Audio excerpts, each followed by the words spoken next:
Et vous devriez commencer à... Vous avez déjà un peu découvert plus de la fin du monde, on l'a découvert un peu ensemble, et vous devriez poursuivre ces lectures de Jean-Luc Lagarce. Revenons à Julie. Julie écrit des pièces de théâtre, dont certaines sont publiées aux éditions Retz. Et d'ailleurs, certaines de ces pièces ont aussi été jouées, ont été créées.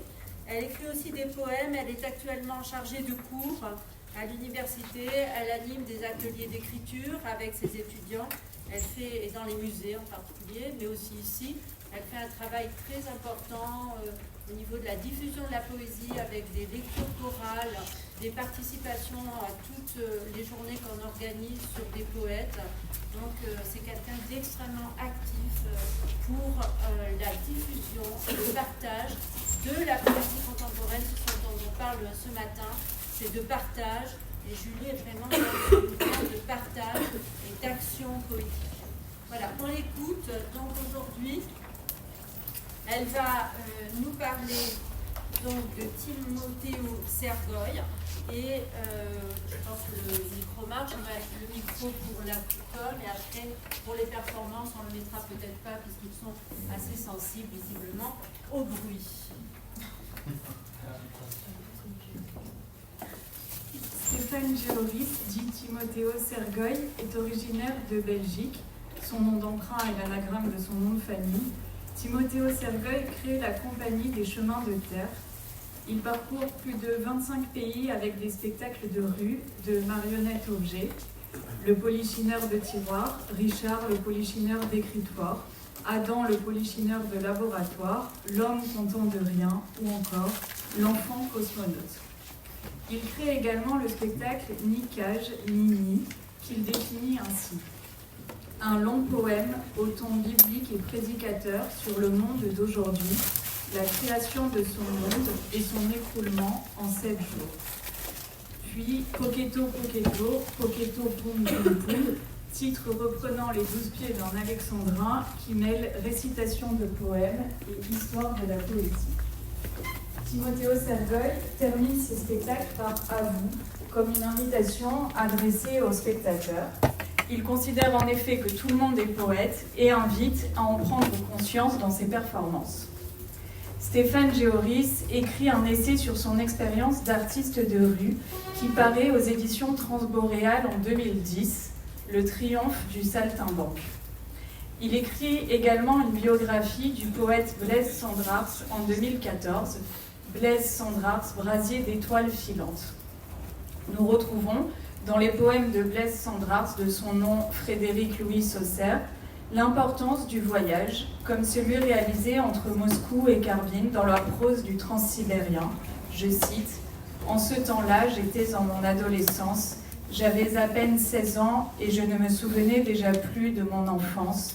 J'étais à 16 000 lieues du lieu de ma naissance, j'étais à Moscou, dans la ville des 1003 clochers et des 7 gares. » Ou encore, l'appel et l'éloge du voyage réel ou imaginaire dans le recueil Feuilles de route, dans le poème Tu es plus belle que le ciel et la mer.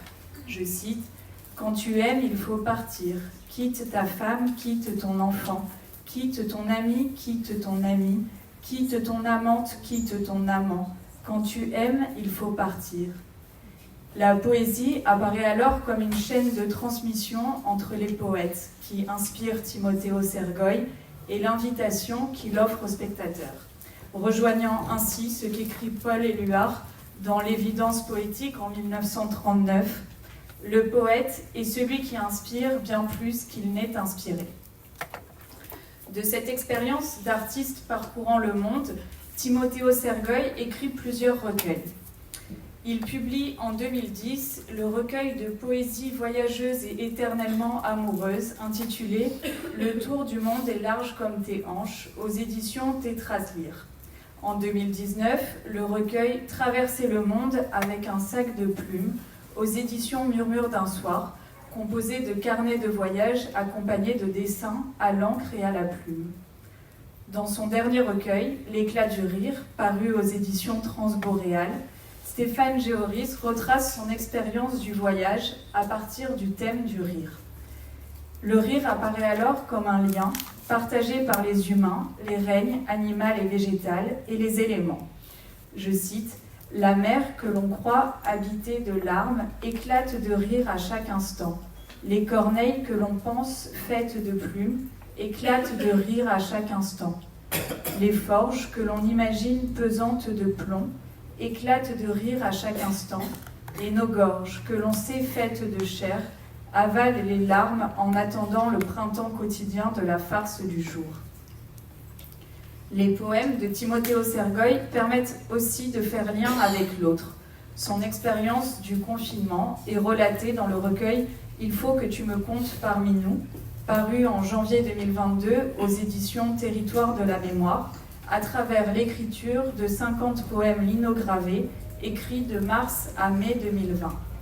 Il a envoyé ces mots par mail et, je cite, « Certains les ont imprimés pour les afficher à leurs portes, leurs fenêtres, leurs jardins, comme pour questionner le monde sur le rôle du poète en ces temps difficiles. » La technique de l'inogravure est également utilisée par le poète dans le recueil pour la jeunesse intitulé « Lindou, Mardou, Mercredou », publié en février 2020 aux éditions Centre de création pour l'enfance dans la collection Petit Va. Ce recueil contient une vingtaine d'aphorismes linogravés. Je cite, « Ils ont couvert la cage du canari. Je compte sur toi pour la percée d'un trou.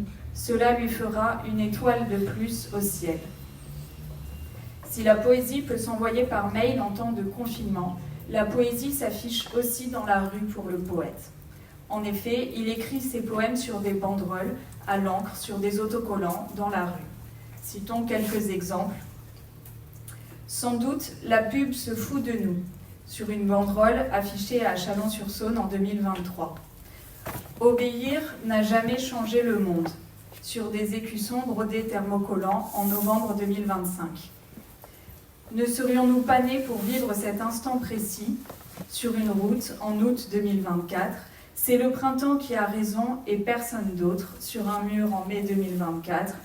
Ou encore, tu te trouves exactement à la bonne place pour lire quelque chose de beau sur les escaliers du Festival des Arts de la Rue à R rue du Bocage en 2025. Cette dernière phrase est reprise avec variation. Tu te trouves exactement au bon endroit pour lire quelque chose de beau. Au début du recueil, N'oublie pas la beauté du désordre, publié aux éditions Cactus Inébranlable en avril 2025. Cette expérience d'affichage de rue est elle aussi retranscrite par le poète dans plusieurs recueils. Nuit, bruit, fruit, paru aux éditions Cactus Inébranlable en mars 2021, qui regroupe 400 aphorismes dont certains sont des autocollants que l'on peut découvrir sur les murs de la ville. D'après Google, vous êtes poète, paru aux éditions Maelstrom en décembre 2021, qui regroupe des photos et textes affichés sur les murs de Bruxelles.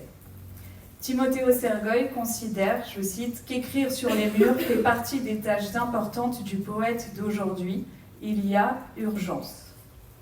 Le récit d'un voyage à pied de Namur à Brive-la-Gaillarde, pendant lequel le poète a affiché des poèmes, fait également l'objet d'un recueil qui s'intitule « Marcher loin des écrans fait de nous des oiseaux », paru aux éditions L'Arbre à Parole en mars 2024. Cet ouvrage est composé de 2 parties. La première, Écrire 801 km, écrit à la première personne, retrace l'expérience du voyage. La seconde, Marcher 69 poèmes, regroupe les photos des affichages de rue réalisés. Timoteo Sergoy pose la question d'habiter le monde en poète. Il écrit dans ses réflexions dans la première partie, je cite, « Il s'agit d'habiter le monde comme on habite le ciel entier, large d'une épaule à l'autre, haut de mes pieds jusqu'à mon crâne, non permanent sur terre mais perméable au ciel et au chant des oiseaux. Prendre des racines parmi les mouches et les éléphants, pousser des feuilles parmi les poissons et changer de métier pour devenir argile, ouvrir les paumes sur la douceur des landes. Trouver un abri pour l'hiver n'est qu'une question de minutes, de temps et d'impatience. Il s'agit ici de connaître la brume, de toucher un arbre, de parler aux voisins, d'écrire sur des murs qui ne m'appartiendront jamais. car si le sédentaire possède quelques mètres carrés, le nomade a le monde entier. À ce texte fait écho dans la deuxième partie un poème écrit à l'encre noire sur une planche de bois. Je cite : « Le poète est parti, demande le passant. Il n'est pas arrivé. Et il habite où ? Demande le passant. Je n'habite plus, dit le poète. Dans habiter, il y a habitude. » Habiter le monde est ainsi pour le poète être en mouvement, en ouverture avec les éléments qui composent le monde. Nous retrouvons l'ouverture au monde dans le premier poème « Vous » du recueil « Les cages thoraciques » paru aux éditions Le Cornier en 2016. Je cite : « Au tigre, au tamanoir, à l'ange et à l'abîme, je ne vis que par vous. Aux chairs, aux cheminées, aux tubes et aux alcools, faut-il vivre sans vous ? Au crayon, à l'asile, à Rimbaud, à l'Allier, je vis bien loin de vous. Aux murailles, aux forêts, aux labyrinthes rouges, je ne vis que par vous. Aux savants, aux sachants, aux sages renommés, je vivrai bien sans vous. Aux mains chaudes, aux yeux clairs, aux corps à réchauffer, je vis. Où êtes-vous ? » Ici, le poème est adressé et prend la forme d'un dialogue entre le poète et les différentes instances citées. Dans ce recueil, le mouvement se traduit également par une parole plurielle, comme dans le poème Termite. Je cite : « Je blatère, je déblatère, je crie, je hurle, je hennis, je viscère, je miaule, je caquette, je muse, oui. Je mégaphone, j'abasourdis, j'obtempère ou n'obtempère pas. Je voue, je vois, je dis. Voilà, je dis. » La reprise anaphorique du jeu et les inventions du langage participent du rythme du poème. Ce rythme marque l'ensemble du recueil, comme dans le poème « Ouvrez les guillemets », dans lequel la mesure est explicitement donnée. Je cite : « À chaque seconde, le soleil se rapproche. À chaque seconde, nos idées s'obscurcissent. 1, 2, 3. À chaque seconde, un couple se déchire. À chaque seconde, tu ne me manques pas. 1, 2, 3. Que tes éclats de rire. 4, 5, 6. La forme de dialogue est également présente dans un autre recueil de Timoteo Sergoy, le Diagonote amouraché, paru en 2008 aux éditions Fram, est composé d'une quarantaine de poèmes comme une correspondance, je cite, entre un mystérieux diagonote et son amoureuse Rose Vinaigre. Par ailleurs, Timoteo Sergoy réalise des affiches composées de poèmes écrits à l'encre blanche sur fond noir, en lettres capitales accompagnées de dessins. Le poème devient alors visuel et les arts plastiques se mêlent à l'art poétique. Sur l'une des affiches, je cite : « J'appelle poète celui qui écoute, s'informe, puis dit, lit, crie, joue avec les mots comme avec un parapluie, comme une brique pour construire des ponts plutôt que des murs, comme une mitrailleuse pour abattre nos certitudes. J'appelle poète celui ou celle qui pleure souvent, qui marche à contre-courant, qui éteint les télévisions et habite une coquille d'escargot. J'appelle poète celui ou celle qui s'indigne de l'incendie du monde et ne reste pas de bois, mais souffle sur les cendres avec les mots, avec les gestes qu'il faut pour rendre à l'humanité toute sa dignité de créature noble. J'appelle poète celui ou celle qui chante sous la pluie de météores, celui ou celle qui danse dans les couloirs des ministères, celui ou celle qui offre sans remercier aux intérêts. J'appelle poète celui ou celle qui sait dire « je vous aime ». Cette réflexion sur la définition du poète fait également l'objet de l'essai poétique Apocapitalipse, paru en mars 2020 aux éditions Territoire de la mémoire. Ce recueil est composé de 5 chapitres, composés chacun de 12 textes métaphoriques numérotés. Le titre du recueil est évoqué dans le chapitre « 12 petits éclats de miroir », je cite : « S'il reçoit une poutre sur le pied, le poète crie « Apocapitalipse ». C'est viscéral, apocapitalipse, pas un autre mot, pas une autre phrase. Celle-là vient à ce moment-là, elle sort comme vient la pluie de la gouttière sous l'orage. et toutes les générations suivantes de journalistes et de professeurs de français disséqueront ce mot, analyseront la phrase, l'étymologie et les différents sens à donner à ce poème spontané, fort et irrépressible, Apocalypse. Le recueil débute par 1. Ne me demandez pas comment je vais. Allez plutôt leur dire que tout s'écroule. Dans cette première partie du recueil, intitulée 12 déchirures dans la carte routière, nous retrouvons ces impressions d'urgence et d'opposition. Je cite 3. Le pain n'est plus du pain, c'est du mensonge. Les arbres ne sont plus des arbres, ce sont des mensonges. La nuit n'est plus la nuit, c'est un immense mensonge. Ainsi de chaque prénom, ainsi de chaque étoile, ainsi de nos métiers, ainsi de nos rapaces, ainsi de toute guerre, ainsi de nos photos, de nos radios, de nos colères, ainsi de nos informations. Nous marchons parmi les paquets de mensonges morts, entre deux rangs de mensonges forts. Ou encore, 7. L'eau des océans monte, c'est inexorable. L'un se plaint, l'autre se noie sans rien dire. L'un vend des palmes et se frotte les mains, l'autre cherche une cause mathématique. L'un pleure, l'autre s'éloigne du bord et rallume sa télévision.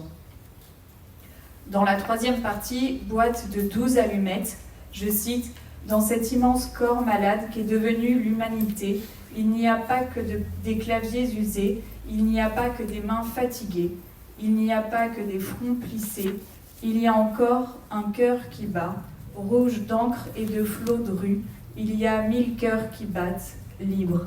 Il y a des millions de cœurs qui battent et qui écrivent.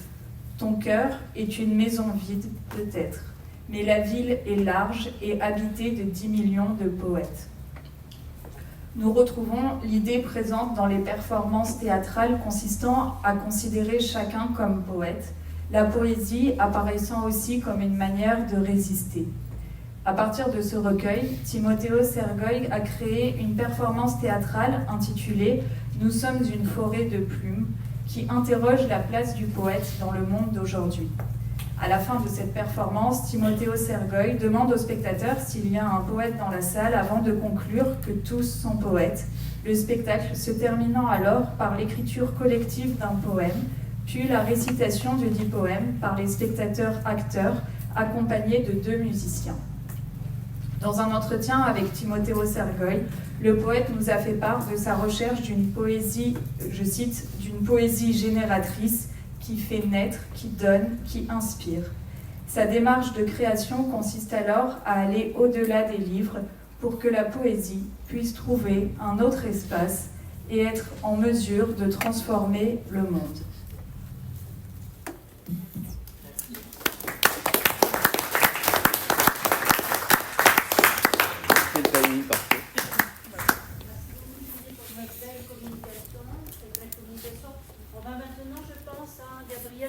Oui, performances, c'est ça. lecture de tout. Ce que j'attends de votre part, c'est que vous me disiez ce que vous ressentez par rapport à ces journées de poésie que nous avons organisées dans ce cycle poésie contemporaine. Dans le cadre de ce cours, ce que j'attends, c'est votre ressenti, c'est ce que vous avez éprouvé lors de la première journée poète-poète, lors de la rencontre avec Steinmetz, Ranou et Cobert, et maintenant cette deuxième rencontre. Vos comptes rendus, c'est d'abord votre ressenti, ce que vous avez éprouvé, ce qui vous a intéressé, dans quoi vous aimeriez éventuellement, si vous êtes intéressé par la poésie, vous impliquer, vous engager. Voilà, c'est aussi ça que j'attends de vos petites prises de notes. C'est essentiellement ça. Donc maintenant, place aux performances. Donc je vais présenter rapidement nos poètes invités. J'ai certains livres qui circulent. Je suis en train de faire circuler le livre de Timothéo Sergoj ici, le livre de Stéphanie Lemonnier ici. Et nous avons aussi Alexandra Debossier qui va intervenir, et peut-être d'autres dans cette dernière partie. Rapidement, Timothéo Sergoj, il vient de vous être présenté par Julie, donc je vais être rapide.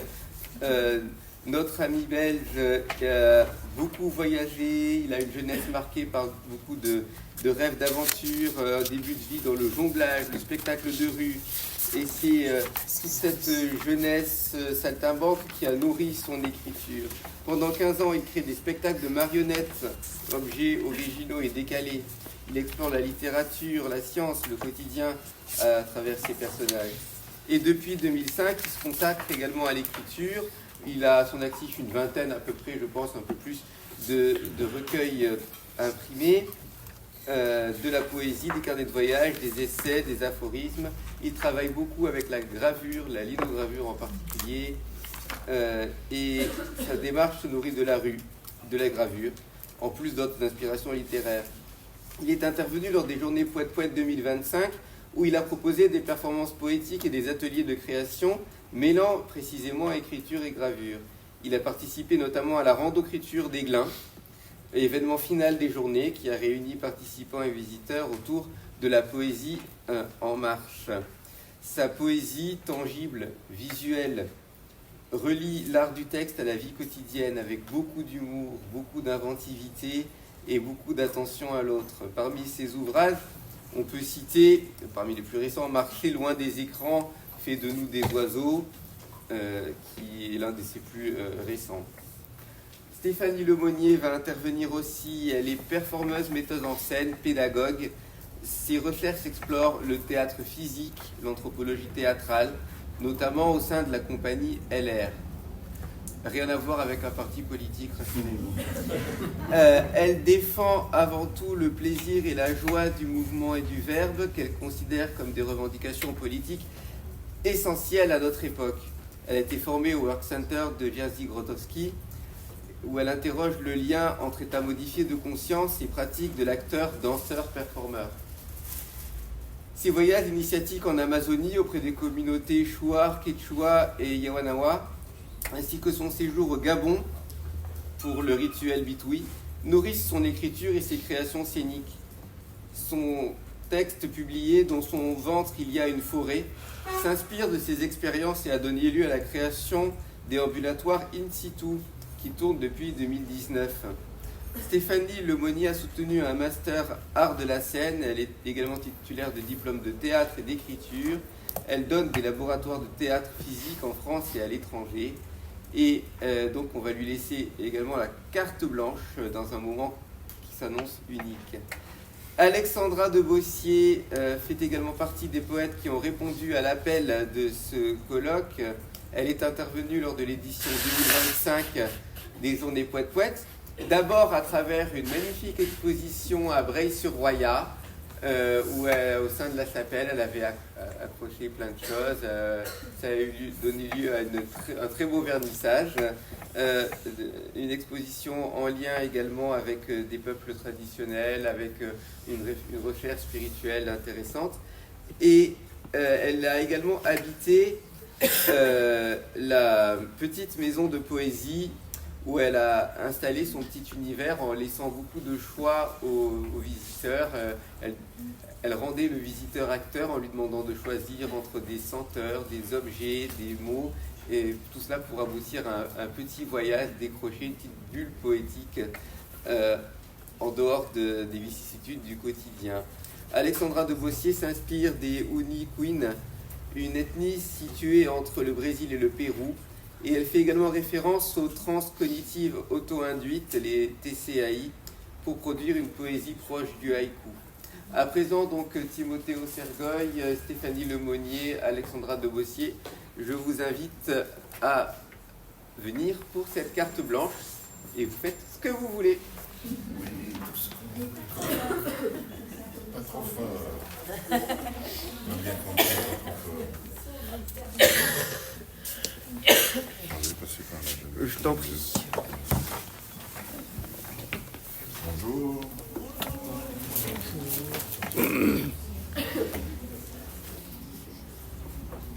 Bonjour, voilà, donc je suis Timothéo Sergoy, la personne dont on a parlé, dont Julie a parlé.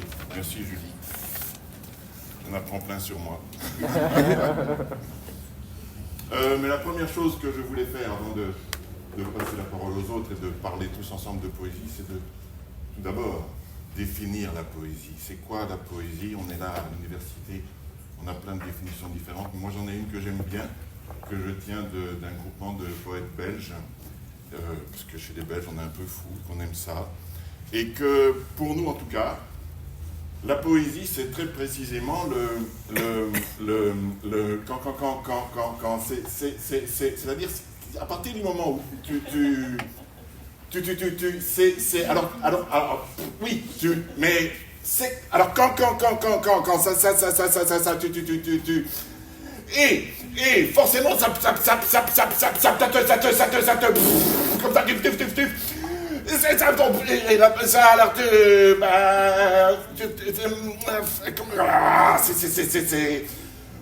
c'est ça, oh, t'as vu,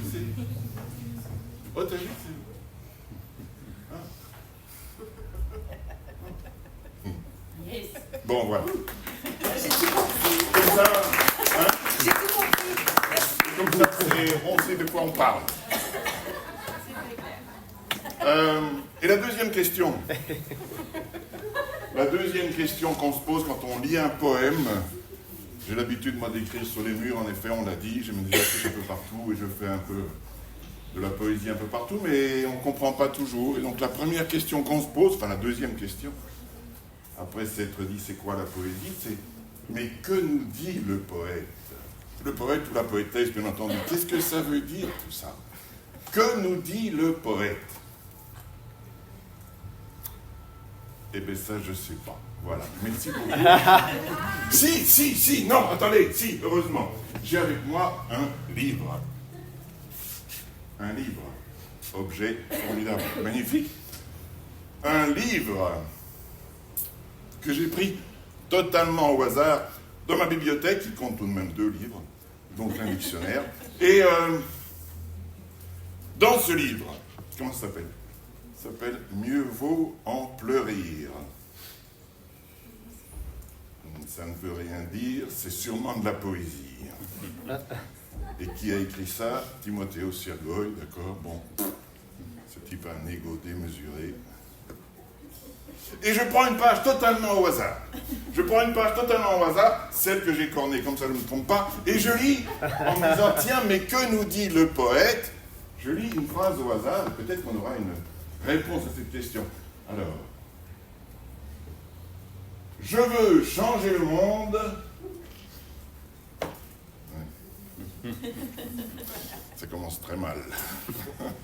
Parce que le premier mot que je lis en ouvrant ce bouquin, rendez-vous bien compte de ça, le premier mot que je lis en ouvrant ce bouquin, c'est « je ». Tu vois? Comme quoi ce type a un ego démesuré. Je veux, en plus il exige, il veut. Eh bien, je te jure, tes parents t'ont jamais appris qu'on doit dire « j'aimerais bien, s'il vous plaît ». Je veux. Je veux changer le monde. En plus, il veut changer le monde, le type. Pourquoi est-ce qu'il veut changer le monde? On n'est pas bien là? Hein? On n'est pas bien là? Aux États-Unis? Non. En Israël? Non. En Russie? Non plus. En France? Non plus. On n'est pas bien là? Pourquoi est-ce qu'il veut changer le monde? Je veux changer le monde comme... Ah, là ça devient intéressant. Là ça devient intéressant parce qu'il y a le mot « comme ». Et là arrive la poésie. Précisément, quand on a le mot « comme », on introduit la métaphore. Vous savez ce que c'est une métaphore?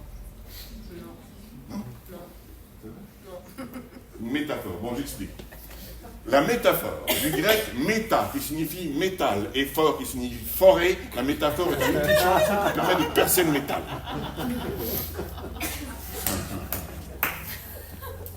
Heureusement qu'il y a des profs qui écoutent quand même.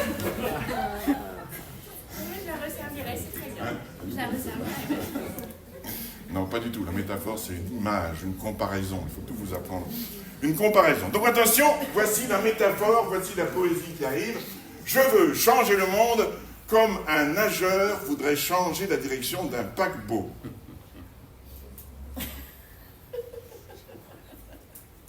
Ah ouais, quand même.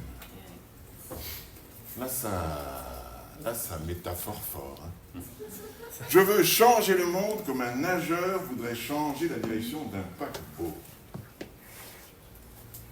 T'imagines un paquebot, un navire qui fait 200 mètres de long, 30 mètres de large, il y a 5000 personnes à bord, ça fait 12 étages. À chaque étage, tu as un restaurant, un casino, un supermarché, une piscine, un cinéma et un petit magasin bio local. Des quotas maintenant, je te jure. Et au 8e étage, prenons exemple, au 8e étage, tu as un grand restaurant avec vue panoramique. Et là, il y a Robert et Madeleine qui sont en train de manger tranquillement. Robert, il a pris un steak frites. Parce que les frites, c'est à volonté. Et Madeleine, elle a pris une petite salade avec un petit peu de fromage blanc. Pour pas grossir, pour pas faire pencher le bateau. Et ils sont en train de manger tranquillement, et Madeleine regarde, parce qu'il y a une vue panoramique merveilleuse, elle voit l'océan, elle mange sa petite... Elle mange sa...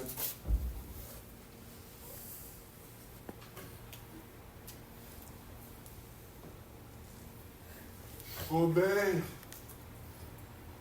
il y a un type qui nage.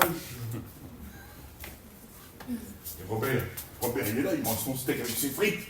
Puis, Madeleine, qu'est-ce que t'as fait? T'as laissé de la mayonnaise, je peux tremper mes frites dans la... Qu'est-ce que tu te prends? Qu'est-ce qu'il y a? Ah ben ouais, il y a un type qui nage. Eh Benoît, viens voir. Alors là, il y a Benoît et Catherine et leurs 3 enfants qui ont profité de la promotion de la boîte pour prendre le bateau. Et les enfants courent tout de suite. Et Benoît, doucement les enfants, qu'est-ce qui se passe? Ah ouais, il y a un type qui nage. Ils sont là devant la baie vitrée, ils sont déjà 1, 2, 3, 4, 5, 6, 7 personnes collées à la baie vitrée en train de regarder parce qu'il y a un type qui nage. Alors derrière eux, il y a les gens qui mangent, qui voient de moins en moins, parce que quand même, ça bouge la lumière. Donc on voit de moins en moins ce qui se passe. Qu'est-ce qui se passe? Pourquoi est-ce que ces gens font de quoi? Comment ça, il y a un type qui nage? Bon, il y en a un qui se lève, tu vas voir, l'autre qui se lève aussi, ben, sa femme vient avec. Puis tout petit à petit, toute la salle se vide. Les gens se lèvent et ils vont tous voir contre la baie vitrée, parce qu'il y a un type qui nage. Et 5 minutes après, il y a les gars qui arrivent avec ceux qui sont, tu sais, déguisés en capitaine, mais c'est pas les capitaines, c'est des serveurs. Et ceux qui sont déguisés en bonnes du curé, mais c'est pas des bonnes du curé, c'est des serveurs. Et puis elles arrivent avec leur bière, avec leur choucroute pour la douze, avec leur vin. Où est-ce qu'ils sont passés? Où est-ce qu'ils sont passés? Les tables sont vides. Ils sont tous contre la baie vitrée parce qu'il y a un type qui nage. Comment ça, il y a un type qui nage? Ben ouais, il y a un type qui nage. Hé, dans les cuisines, il y a un type qui nage. De quoi? Il y a un type qui nage. Il y a un type qui nage. Comment ça? Il y a un type qui nage. Il y a un type qui nage. Et ça passe d'étage en étage. Il y a un type qui nage. Il y a un type qui nage. Il y a un type qui nage. Il y a un type qui nage. Et bientôt, il y a les 5000 passagers de ce bateau qui sont du même côté pour aller voir du type qui nage. Et le bateau penche forcément. Et tout en haut. Au 12e étage, tout en haut. Il y a le type qui conduit avec sa grande roue en bois. C'est le capitaine, ou le timonier, ou le pilote, on dit comme on veut. Et il a des tas de leviers partout, des écrans, des machins, des trucs, et sa grande roue en bois. Et il sent bien que le bateau s'en va là. 5000 personnes du même côté, ça va pas du tout. Il va devoir tourner sa roue. Et peut-être bien grâce à ça, il va éviter l'iceberg.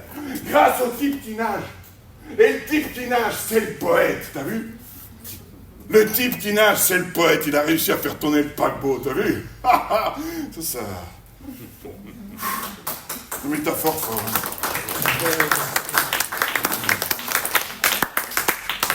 Je veux changer le monde comme un nageur voudrait changer la direction d'un paquebot, me dit-il. La question est...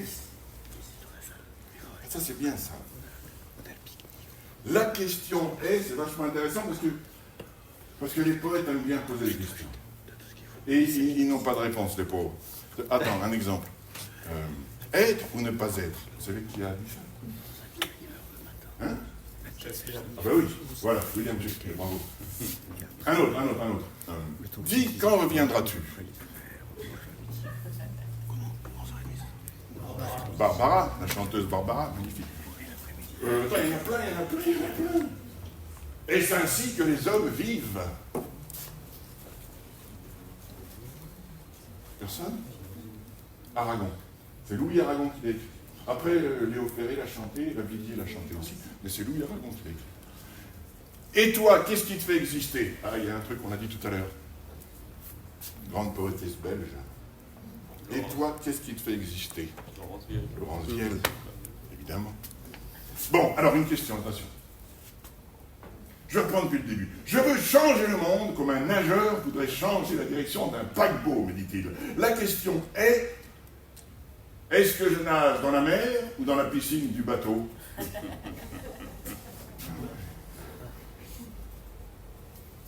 Ah ouais, ça je sais. Mais ça je sais pas.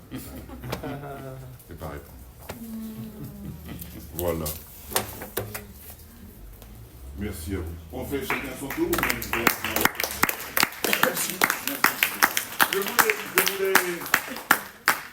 Je voulais vous lire aussi quelques-unes de mes affiches. Mais celle-ci, Julie l'a lue tout à l'heure. Très bien. J'avais prévu que c'est J'appelle poète celui ou celle. Je vais les laisser ici. J'ai avec moi une petite librairie dans ma valise là, mais je vais laisser 3 ou 4 affiches ici sur la table. Celle-ci aussi que j'ai beaucoup collée en Belgique et en France. Tu es poète, signeur d'alarme, étrange mélange d'ange et d'armes. Puis voudrais inciter chacun à écrire. Allez-y, écrivez, écrivez, c'est important. Faites-le, c'est comme ça qu'on résiste, c'est comme ça qu'on transforme le monde. Alors, j'ai aussi amené des autocollants. Ça, je les mets sur la table ici et venez vous servir. Hein. Et il y a celui-ci, Obéir n'a jamais changé le monde, qui existe aussi en version écusson, thermocollant. Un petit coup de fer à repasser, vous le mettez sur vos vêtements. J'en ai avec moi si vous voulez. Les autocollants, des affiches, vous vous servez tranquille, et je voudrais vous lire cette affiche-ci.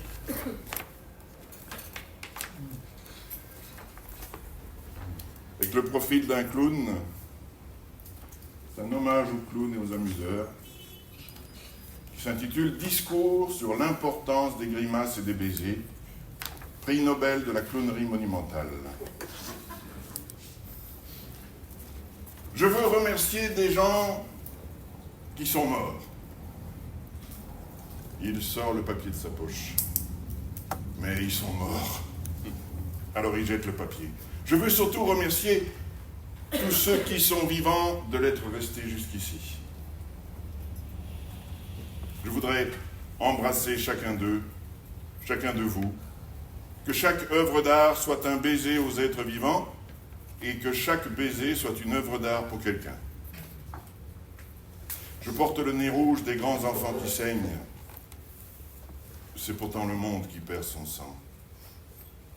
Que chaque œuvre d'art soit un mouchoir tendu aux hommes et que chaque mouchoir tendu soit une œuvre d'art pour quelqu'un. Car, que faire face à nos blessures? Rire. Mon père me consolait avec une grimace, ma mère avec un baiser doux. Que chaque œuvre d'art soit une grimace au monde et que chaque grimace soit une œuvre d'art pour quelqu'un. Et que dire face au fusil chargé? Rire. Le ridicule finit par tuer. Et il n'est pas de notre côté. Il est ridicule de pointer un canon sur quelqu'un qui porte un caillou. Il est ridicule de tuer quelqu'un parce qu'il donne un autre nom au même Dieu que toi. Il est ridicule de hisser un drapeau en jouant de la trompette parce que le soleil se lève. Que chaque numéro de clown soit un miroir tendu aux humains et que chaque visage soit une œuvre d'art pour quelqu'un. Voilà.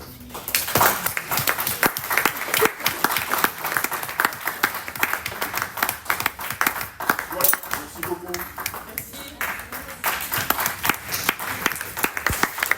Et merci Gabriel pour l'invitation, merci Sabine pour l'invention de ce festival, merci Julie pour la conférence. Et Béatrice Bonhomme pour l'organisation. Allez, go. Merci. Merci. Bonjour. Vous allez bien? Ça va? Bon, je suis émue d'être là, j'avoue. Je suis émue d'être là avec Sabine. J'ai été très touchée par ta proposition aussi. Enfin, je trouve ça très joyeux. Ce que j'aime bien, en tout cas, ce qu'il dit, c'est le lien. Et je pense qu'il y a quelque chose de prendre poésie. Prendre poésie, c'est un peu prendre les armes. des armes du vivant et lieu être ici et dans ces chemins qui se mettent en place. Alors moi j'ai plein de propositions et j'aimerais être avec vous pour vous dire, tiens, lesquels des textes je vais vous proposer. Si ça vous va, je prends 5 minutes, comme ça je me présente. Et après, avec vous, on voit quel texte vous avez envie que je vous propose. Ça vous va? Oui. Ouais? Cool, j'aime bien entendre des oui. Juste rebondir sur ce que tu as dit, mais moi je viens du théâtre. Et en improvisation, par exemple, la première des choses qu'on dit, c'est ne pas dire non à la proposition de l'autre. Si on veut construire ensemble, c'est l'idée qu'on ne dise pas non à la proposition de l'autre, on fait avec. Et c'est comme ça qu'on fait un peu société, il me semble. Moi, j'ai une compagnie de théâtre. En fait, mon rêve, je suis ici chez les Belges, et mon rêve, c'est je suis française, et j'aimerais tellement devenir belge. Non, mais j'aimerais. C'est-à-dire l'autodérision belge me fascine. Et c'est un chemin de toute une vie de passer de français à belge, je pense. Qu'est-ce que tu veux faire plus tard? Quand je serai grande, je voudrais être belge. Voilà. Du coup, moi, j'étais... alors, je parle fort, j'ai tendance à parler toujours fort, mais ça... J'étais invitée chez les peuples Chouar, Quichua et Fang. Je parle de ça parce qu'en fait, pour moi, c'était ce que dit Sabine aussi beaucoup et ce qu'elle transmet, ce que tout le monde transmet au travers de Poète, c'est la métamorphose. J'ai fait des grands rituels de métamorphose avec des peuples premiers, qui sont les peuples Fang, Quichua et Chouar. Et je suis revenue, au bout de 3 ans de chemin, dans une vraie métamorphose. En fait, comment on change son logiciel interne. Vous voyez les logiciels là? On prend tout, on met à la poubelle et on revient sur comment on appelle ça, les logiciels libres là. Voilà. Donc, et ça fait du bien. Et c'est un peu ce qui m'a invitée à aller vers la terre des poètes. Moi qui étais plutôt de la scène et comédienne. Et avec la compagnie, on est beaucoup LR. Alors, LR, non mais c'est important quand même, LR, c'est-à-dire que ça s'appelait Collectif Lanterne Rouge. Quand j'ai repris la direction de la compagnie en 2016, LR n'existait pas. Voilà, donc on s'est appelé LR. On a voulu leur faire un procès au LR, et bon voilà. Et étant donné qu'on travaille avec la mairie de Marseille, qui est plutôt écolo, gauche, ils nous ont dit LR moyen quand même, voilà. Donc on est revenu à Lanterne Rouge, ce qui est, vous savez ce que c'est que la Lanterne Rouge? Non? C'est dans les pistes, dans les courses cyclistes? Ça vous dit pas? C'est le dernier coup. C'est la lanterne rouge qui ramasse les derniers. Donc il y a vraiment cette idée d'aller récupérer peut-être les poètes qui sont en train de nager dans la mer. Voilà. Et qui font dévier des paquebots. Ou qui font dévier des paquebots. On tente de faire dévier des paquebots. Et donc sur mes chemins de poésie, de poétesse, actrice, tout ça s'en mêle. C'est vraiment la question des communs. Qu'est-ce qui fait commun dans nos sociétés? Parce qu'on parle de nos sociétés occidentales et on dit qu'on est très individualiste, capitaliste, etc. Et au final, non. On a plein d'états de rêverie, on a plein d'états de transe et on a plein d'états de commun. Du coup, j'ai récolté pendant 5 ans des rêves de nuit. Et le recueil qui est passé dans vos mains, c'est vraiment une retranscription, voilà celui-là, d'une centaine de rêves. Un peu de partout dans le monde, entre Brésil, France, Madagascar, France et Belge. Et l'idée, c'était de redonner nos nuits comme une poésie de nos communs. Voilà. Et d'en faire traduire autant le récit que la poésie qui en dégage, et souvent les états. Du coup, la question de la poésie, c'est comment on retranscrit ces états. Après, j'ai écrit sur tout ce qui est tabou. Donc, qu'est-ce qui est tabou dans nos sociétés?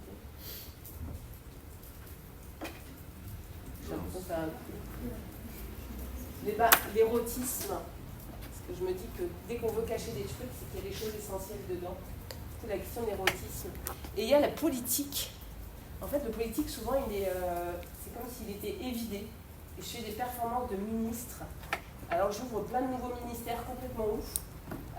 Et je suis invitée par des vrais politiques et des vrais élus, ce qui fait que je me glisse en tenue.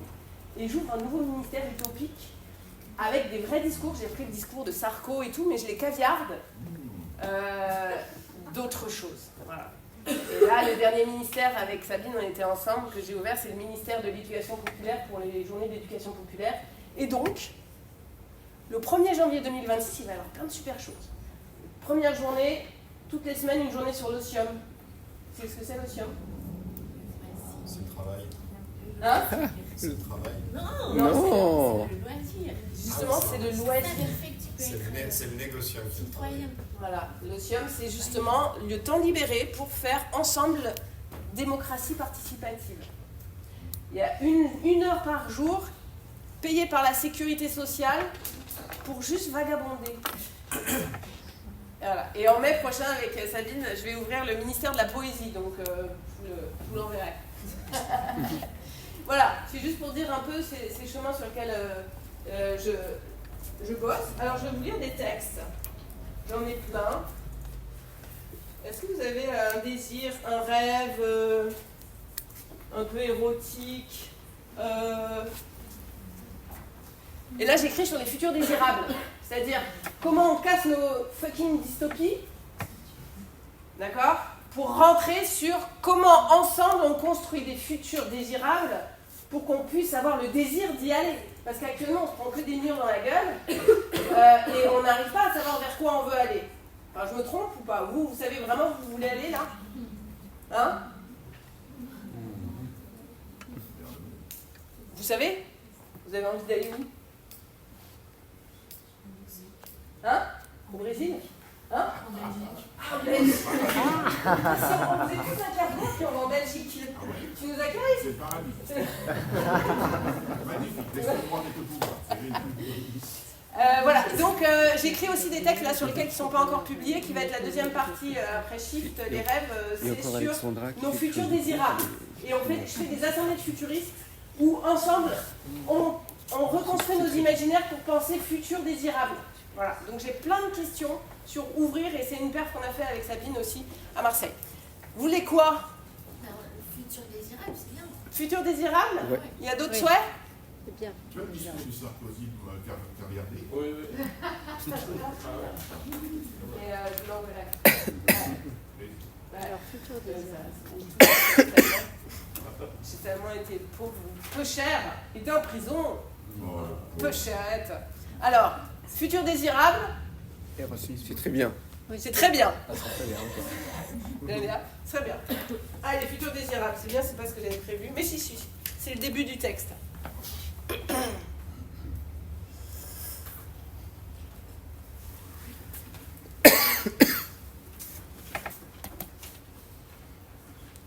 Vous êtes là? Ouais. Pétrir le monde d'une main d'artisane, sans savoir de quelle forme il lèvera, donner l'impulsion, lui laisser libre champ, s'égayer doucement de patience fertile, la tendresse au cœur, la vigueur à l'âme.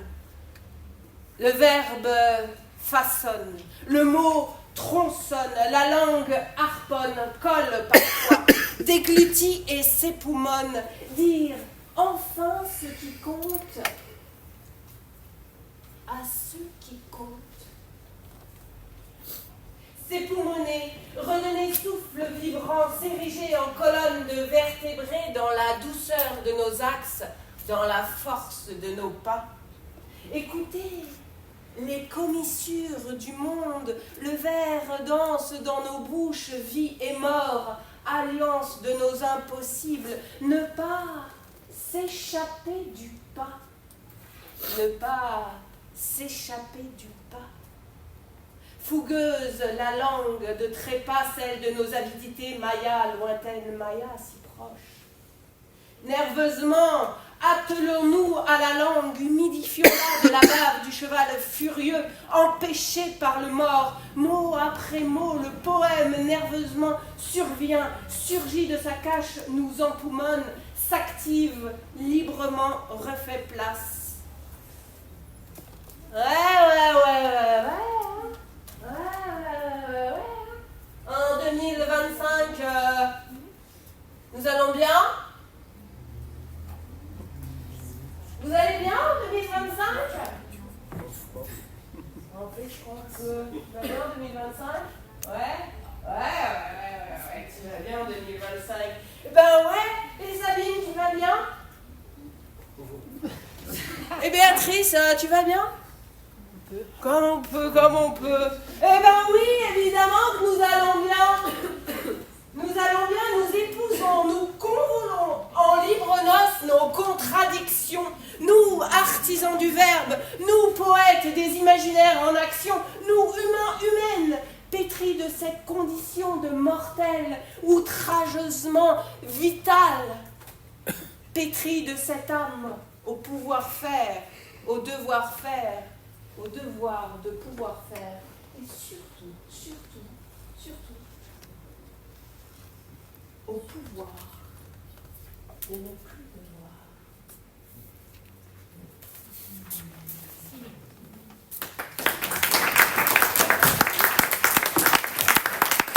Et donc, si futur, j'ai plein de questions que j'ai récoltées dans les assemblées futuristes que j'adore. Je les retrouve parce que je n'avais pas prévu de les lire, c'est très bien. Ouais, et si au futur nous l'inventions? Et si le pouvoir à l'Assemblée nationale était accordé aux animaux et qu'un représentant de chaque espèce y siégeait? Et si? Ce serait qui pour toi? Quel animal? La vache. La vache. Voilà. Et toi?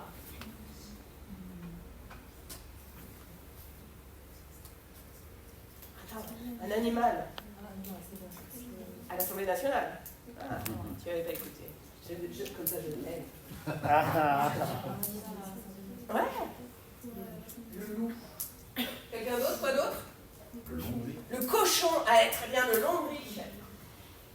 Et si les cuisines étaient collectives dans chaque quartier, dans toutes les villes et dans tous les villages?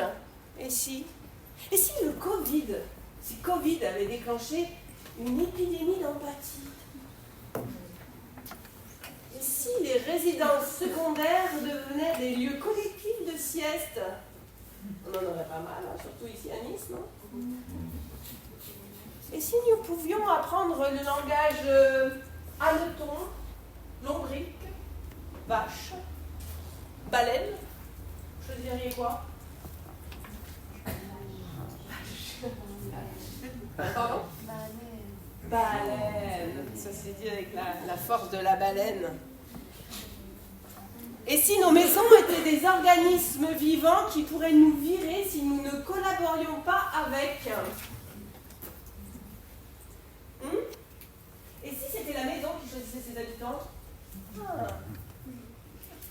Et si c'était ta maison qui se déplaçait sans cesse, est-ce que tu la suivrais?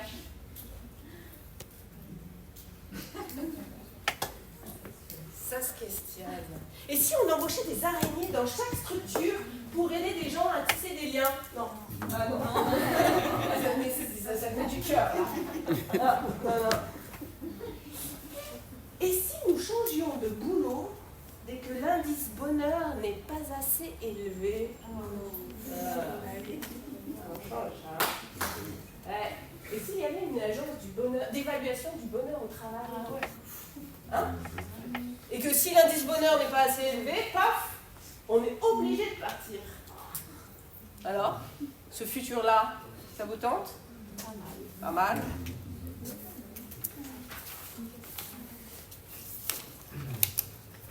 Allez, un dernier futur. Un dernier futur.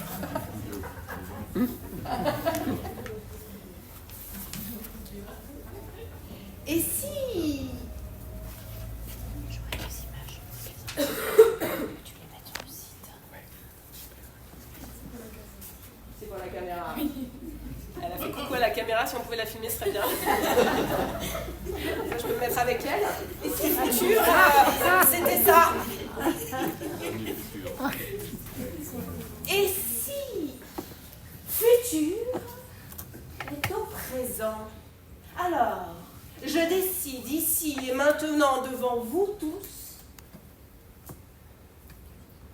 que je serai ce que je veux. Je suis cerise noyautée d'espoir. Je suis l'ancêtre bison au regard de terre. Je suis l'étourneau en vol communautaire. Je suis cet édredon cramé, éventré, couleur cramée d'un chalet au milieu de la montagne. Je suis viscère pour digérer nos maux. Je suis bout de doigt pour caresser les lisières des êtres. Je suis fougère en jachère. Je suis mycélium, réseau des forêts, le micelle des amours de la terre. Je suis toi. Oh non, toi. Oh, toi. Oh, j'adorerais être toi. Oh, ça doit être trop bien d'être toi. Oh, on peut échanger. J'ai pas l'air d'être d'accord. Ma vie n'a pas l'air d'être Je suis blanche et je tiens le Café France. Je suis télévision à viseur orienté et mon programme est bien autre que...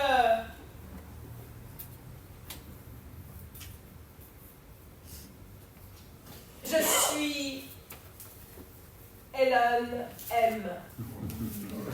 Pour arrêter tout net de cultiver ce dernier chant du ciel, puis je me suicide, vite fait, bien fait. Je deviens ensuite cette longue liste de noms pour me suicider tour à tour, m'égorger des cris de la terre et redonner flot et flux et langue et mots à toutes celles et ceux et les autres qui...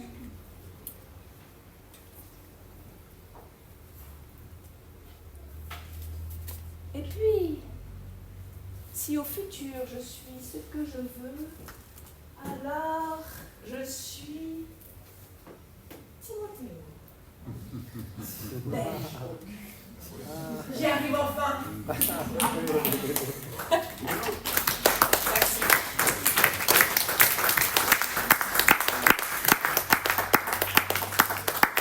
Merci, je ne sais pas si j'ai encore le temps, mais je voulais juste vous proposer, je sais pas, ce que j'ai écrit dans le train en venant ici, c'est-à-dire hier soir à 20h, le texte que je voudrais lire pour La Voix est libre, c'est ça s'appelle comme ça, et que je connais pas encore, mais je voulais vous l'offrir. Je sais pas si c'est le temps, c'est le moment. Voilà, comme ça c'est vraiment, c'est one shot, hein, je viens de l'écrire, il n'est pas encore corrigé, tout ça, mais ça peut être marrant. Avec un petit autocollant, hein. Comme ça je me mets avec. La roulette ici, c'est vraiment terrible. Hein. Allez, dernier. C'est l'enseignement supérieur. Pour que le poète se casse enfin la gueule. Un jour de l'an 2006, une brindille fifrelette pousse herbe folle sur un tas de fumier du côté de la ville de Nice. Très rapidement, une coopération interespèces lui permet de muter, de se transformer et de se déployer. Le scarabée bouseux, dans un rituel initiatique et collaboratif, lui offre, dès sa 6e année, une mutation intestinale, transformant ainsi toutes les merdes sociales en or poétique, plein de nutriments nécessaires à la survie des poètes rêveurs qui l'entourent. De multiples espèces de champignons poussent dans ses narines, sa bouche et tous ses orifices pour filtrer toute matière organique, offrant à toutes les espèces protéiformes alentour de multiples nutriments. Une petite communauté grandit à ses côtés dans l'entraide joyeuse et décomplexée. Une volée de mouches circulantes nettoie les visages et les corps chaque matin. Les lombrics, il est là, s'enroulent avec grâce pour leur enseigner le déplacement par la torsion, la danse par la vrille, le verbe par son organisme.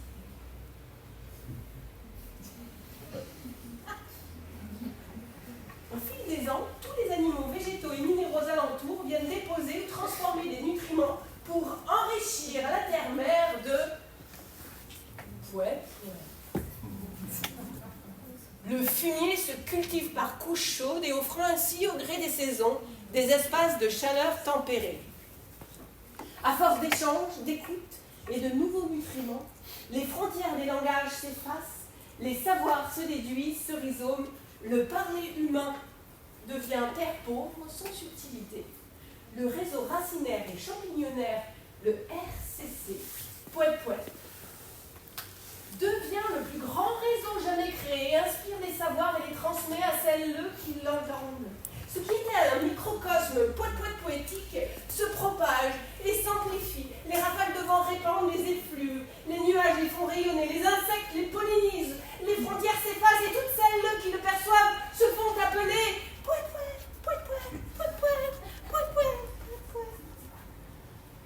Cette toile rhizomique vient résonner sur les colères en partageant le regard d'autrui, l'empathie de fait. Tous les autres se rassemblent instinctivement sur les ronds-points délaissés, curieux de cette langue nouvelle qu'ils ne comprennent pas encore. Ce jour de ses 20 ans, sa pleine maturité poète-poète, sa toile souterraine est devenue multiculturelle et universelle et universitaire, et s'infiltre en douces sensations harmoniques dans le vivant. Bravo. Merci à vous. Et merci Gabriel. Je t'en prie. Alexandra Debossier.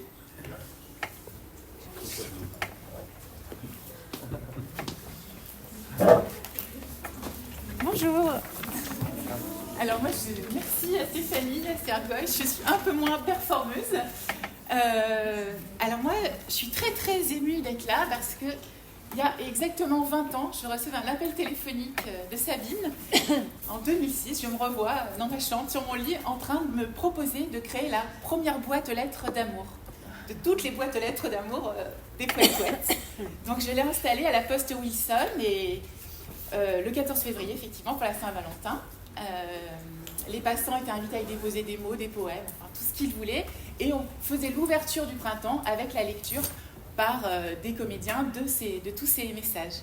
Donc on voit là déjà l'envie de sortir le poème du livre qui était présente. Et donc moi je suis intervenue d'autres années, mais plutôt à Berlin pendant 2-3 ans avec des installations.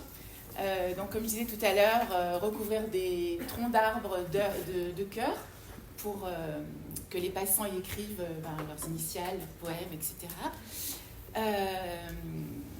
Ensuite, sur Siegessalplatz, autour de l'ange que l'on voit dans les ailes du désir, j'ai installé des fenêtres de couleurs pour offrir une vision déplacée, en fait, le regard sur quelque chose qu'on a l'habitude de voir, le proposer différemment. Et ensuite, j'ai aussi soigné les arbres avec du kintsugi. Le kintsugi, c'est ce que l'on pratique d'habitude sur la faïence cassée. C'est une tradition japonaise. Donc, j'ai réparé les arbres avec du raku doré en inscrivant des petits poèmes à l'intérieur de ces choses-là. Et puis, l'année dernière, le magnifique cadeau d'habiter la petite maison de poésie avec mes 365 haïkus que j'ai choisis, puisque j'écris depuis 3 ans un haïku par jour, qui est associé à une photo et une musique. Et là, j'ai invité les gens à rentrer. Alors, quand on entre dans la petite maison, on se déchausse. Moi, j'avais poussé le protocole dans un rituel sensoriel maximal, puisque je proposais des odeurs, des choses, des potions à boire, des choses à toucher, pour être dans une poésie justement incarnée, sensorielle, la ressentir, c'est ce qu'on dit avec tout son corps. C'est parce que c'est en premier le ressenti quoi, qui, pour moi, la poésie, elle est au-delà du mot, elle est dans le geste, dans l'action, dans le vivant. Et c'est ce que je conclurai après vous avoir lu, donc j'ai le temps. En fait, 20 haïkus que j'ai choisis pour ces 20 ans de poète-poète. Donc c'est 20 haïkus pour dire ces 20 années, ces 20 morceaux de ces routes, de ces boîtes, de ces arbres, en fait, de la petite maison, qui composent comme une cartographie en fait, de traces et de résonances où chaque haïku condense l'esprit d'un lieu, d'une rencontre, d'un moment poétique. Dans mes boîtes aux lettres, vos mots d'amour comestibles mijotent en douceur. Part à la cueillette des mots tremblants dans les boîtes, des je t'aime en papier. Dans la peau des arbres, les cicatrices étincellent de mots recousus. Sur chaque feuille, un mot, dans chaque fissure, un poème, kintsugi magique. Berlin se souvient des plexis autour de l'ange, de toutes les couleurs du désir. Fenêtre de feu, par le plexi traversé, danse l'ange amoureux. Premier arbre à cœur, 59 Crimson Alley, matin de printemps. Sous la pluie de mars, le cœur rouge d'un arbre bat au rythme des mots. Saint Paul se réveille, des mots d'amour plein l'arbre. L'olivier a fleuri. Au creux des pétales, un poème sur le pistil, parfum de nos mots. S'enivrer de mots, se désaltérer de poèmes, n'être que des buveurs d'encre. Essayer d'attraper le train express de minuit, direction haïku. Dans la maison vide, les haïkus glissent sur les murs. J'entends encore vos cœurs. Traverser le pont, passer par la case poète-poète, accéder à la lune. J'ai croisé Boris, il venait de perdre pied sous l'écume du jour. Ma petite maison, 365 haïkus au mur, l'amour en retour. Sur ton poignet nu, les mots rouleront en silence, leur poème secret. Sous Maillotche fantôme, haïku battant la chamade au son du tambour. La rivière plie là mes poèmes en origami, son lit d'or, debout. 20 fois, le cercle s'enroule sur la peau tiède du monde, l'encre au bord des lèvres. Alors, la petite maison, les boîtes, les arbres, les fenêtres, en fait, ne sont qu'un seul mouvement, un même élan, faire circuler la poésie, la transmettre, la faire vibrer et surtout la faire ressentir. La faire exister dans les rues, dans les mains, dans les yeux, dans le cœur battant des villes. 20 ans que la poésie se glisse dans les passants, respire dans les arbres, se colore dans la lumière, s'abrite dans des petites maisons. 20 ans que la poésie est vivante. Alors maintenant, à ceux qui passent, à ceux qui regardent, qui ne savent pas encore qu'ils portent de la poésie plein les poches, j'ai envie de dire ceci, que chaque boîte de lettres continue de recueillir vos mots d'amour, que les arbres veillent sur vos cœurs, que chaque fenêtre colore vos regards, que le quotidien vous inspire des haïkus, que la poésie circule, qu'elle vous traverse, qu'elle s'allume en vous comme une petite braise discrète, et qu'au bout des 20 prochaines années, nous soyons encore là, à écouter ce qui tremble, ce qui relie, à dire ensemble, la poésie vit, la poésie marche, la poésie continue, encore et pour toujours. Et pour paraphraser Richard Vortigern, un de mes poètes préférés, qui dit « Plantons des livres, on récoltera peut-être de jolis poèmes », moi j'ai envie de dire « Plantons des actions poétiques partout, tout le temps, et on récoltera peut-être de l'amour et un vent de révolution douce. » Alors, plus que l'écrit, comme je le disais, la poésie est dans les gestes poétiques, et mon dernier haïku, celui d'hier, était « La poésie vit dans l'action minuscule qui nous ouvre grand les yeux. » Bravo.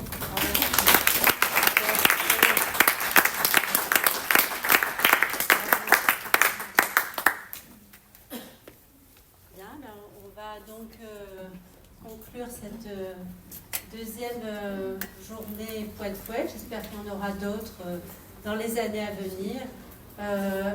C'était de très belles matinées que vous nous avez offertes, donc je vous remercie vraiment tous. Et je crois que je trouve que c'est formidable qu'on ait eu ainsi l'occasion de vous accueillir aussi dans ce cadre de la bibliothèque universitaire, et que de plus en plus l'université s'ouvre à la création et à la poésie. Donc si Gabriel veut dire un dernier mot. Juste un immense merci à tous les participants, à tous les poètes, les performeurs, les participants, les étudiants, les professeurs, les communicants, l'université bien sûr, et aux journées poètes-poètes qui se préparent, la bibliothèque Henri Bosco qui nous accueille avec plaisir, et donc ce festival poète-poète qui va débuter en printemps prochain avec une édition élargie. Je voulais vous dire qu'on va, à mesure que vous partez, recueillir les petits mots ressentis que vous avez écrits. Je n'ai pas les comptes rendus, les comptes rendus pour moi. Là, c'est les petits mots. Hein. Vos petits mots, vos petits papiers, voilà. Juste vos petits ressentis. Et je laisse pour terminer la parole à Sabine. Je voulais vous dire aussi que j'ai fait circuler 2 livres, je compte les récupérer.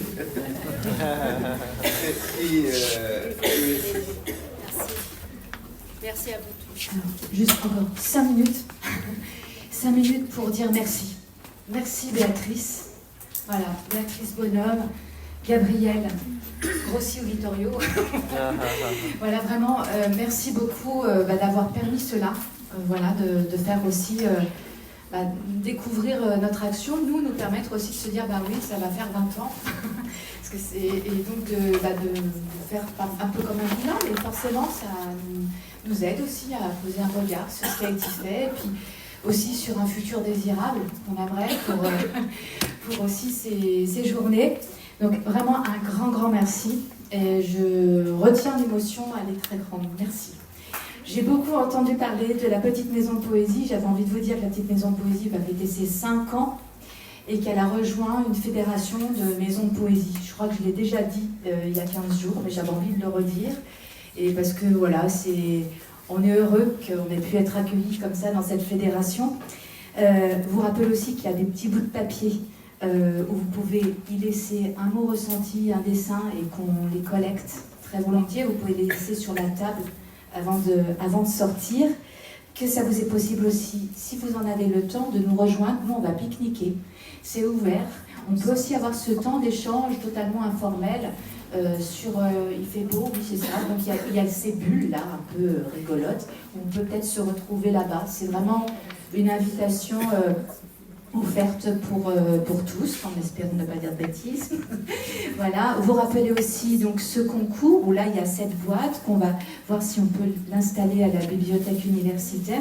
Sinon vous pouvez aussi scanner, il y a un QR code qui renvoie sur plein de choses. L'échéance c'est le 14 février, qu'on sera ravis de savoir qu'il y en a parmi vous qui ont envie de participer. Beaucoup d'informations que vous retrouverez sur le blog que Gabriel, il a un super blog qui est Littérature Potes Ouvertes, et aussi sur nos réseaux. Nous sommes sur Insta et Facebook si vous l'êtes également, pour les journées Poète. Les 20 ans, c'est 20 journées exceptionnelles en 2026 et ça va commencer le 15 janvier. Je crois qu'il y a ici quelque chose qui va se passer. Alors, ici, le 15 janvier, Sandrine. Sarah Micheline, donc voilà. Et puis dans cette salle. Il vient le matin de 9h à 12h. Mais comme la jauge est limitée, c'est sur inscription. Donc, on va être plus de 45. Voilà, nous on est déjà à 32.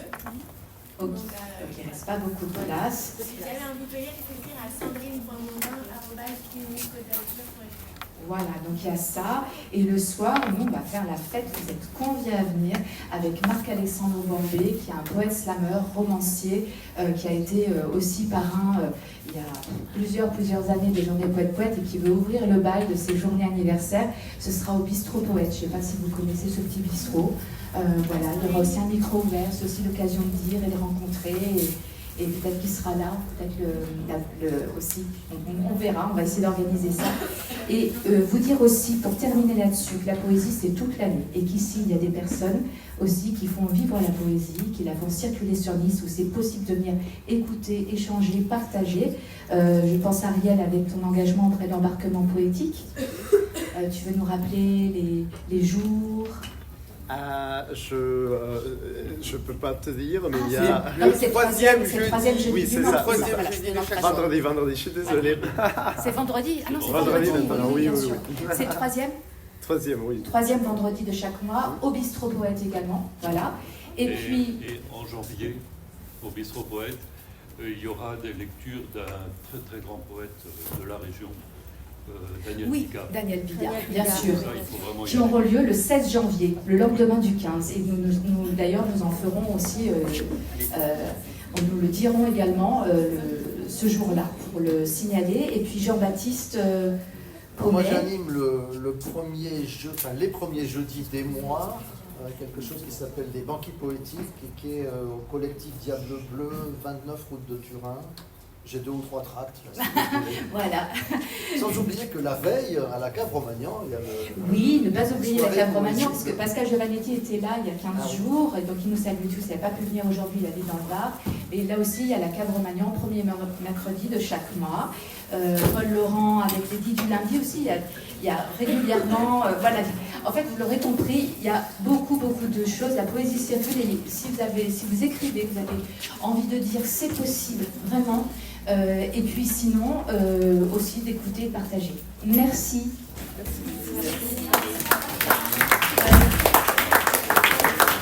Pour les comptes rendus, à me donner des choses qui sont ressenties sur vos travaux. La table. Merci.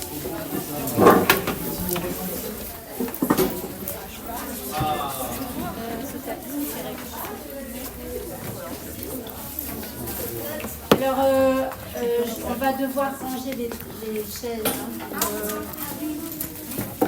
Nous, on a un examen. Non, mais vous, allez-y, mais c'était pas vous qui parlez. Qu'est-ce que j'ai pas fait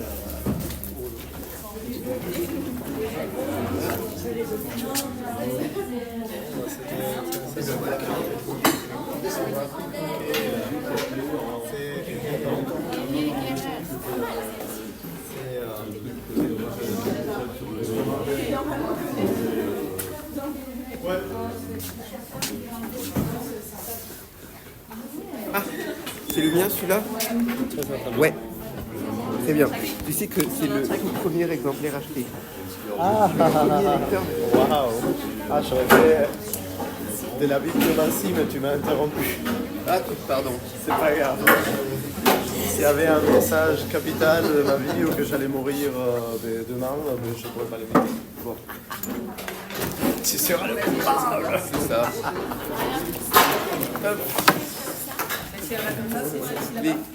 Les tables, elles étaient que déjà comme ça. C'est une bonne question. Et il y avait déjà des tables, elles n'étaient pas toutes pliées. Hein. Euh, Quand on est arrivé, elles étaient.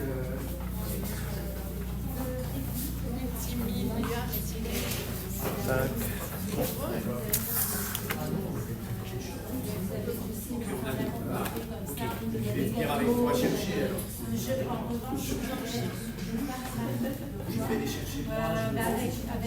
Avec Ariel,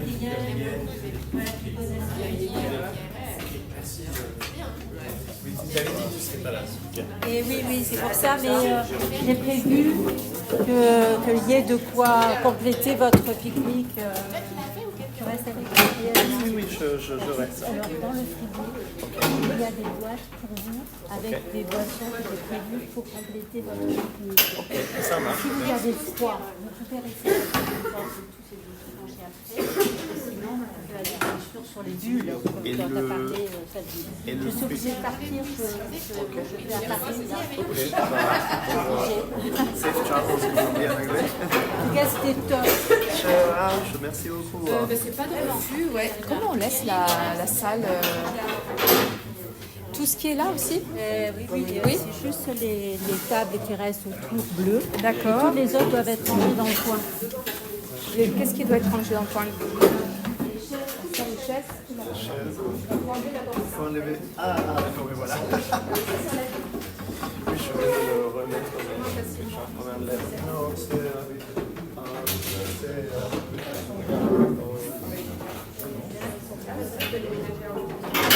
voilà.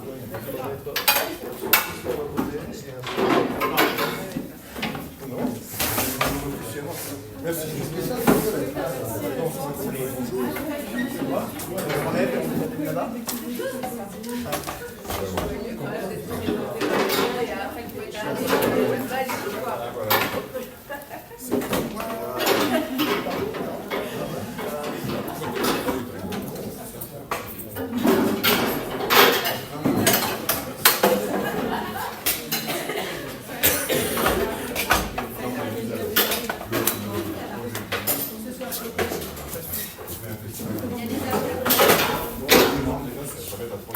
Il y a les affaires d'Aline aussi, il faut que tu les récupérer. Hein. N'oublie pas. Surtout que n'oublie pas. Bien passé? Oui. Bon. Super.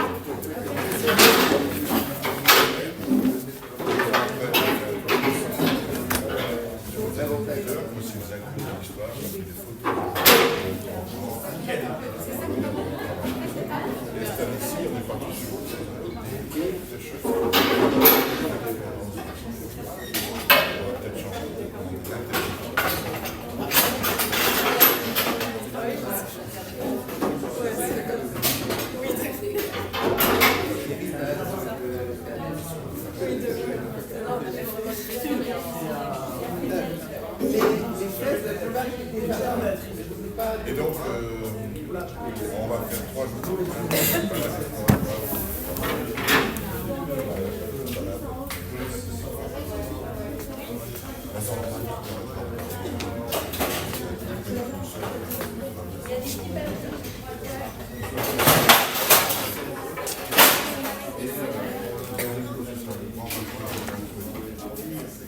Les formes en photo, si tu veux, Béatrice, si tu veux, les petits mots ressentis collectés, on les prendra en photo et on peut les envoyer si tu veux. Super. Oui, de toute façon, j'ai plein d'images de vous qu'on pourra mettre sur le site. Ah, je veux bien. J'ai tout filmé. Ouais, je veux bien. J'ai tout filmé. Ah, attends, j'ai laissé mon téléphone ici, moi.